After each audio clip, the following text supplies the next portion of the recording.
కన్నప్ప నడిచిన నేలలో మంచు విష్ణు మంచు డ్రీమ్ ప్రాజెక్ట్ కన్నప్ప సినిమా పుకిటి పురాణం కాదు.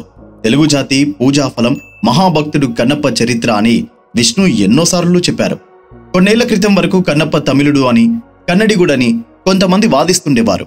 కానీ కన్నప్ప తెలుగు నేలలో పుట్టిన అడవి బిడ్డ, కోయ జాతి నాయకుడు. కడప జిల్లాలోని ఉడుమూరు అటవీ ప్రాంతం కన్నప్ప జన్మస్థానం. కన్నప్ప అక్కడే పుట్టి పెరిగాడు. కన్నప్పది ఉడుమూరు ప్రాంతమని తెలంగాణకి చెందిన మహాకవి పాల్కురి సోమనాథుడు తన బసవ పురాణంలో కన్నప్ప గురించి రాశారు. ఉడుమూరు కన్నప్ప అని పాల్కురి సోమనాథుడు ప్రత్యేకించి మరీ పేర్కొన్నారు. ఈ మధ్యకాలంలో ఆ ఊరిని కన్నప్ప ఊరుగా గుర్తించారు. అక్కడున్న ఓ శివలింగాన్ని కన్నప్ప పూజించిన లింగంగా అక్కడి స్థానికులు నమ్ముతారు.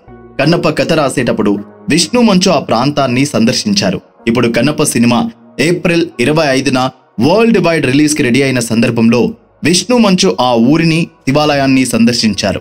కన్నప్ప సినిమా మీద వచ్చే లాభాలతో కన్నప్ప ఆలయం అభివృద్ధి చేస్తానని ప్రకటించారు. విష్ణుకి స్థానికులు ఘన స్వాగతం పలికారు.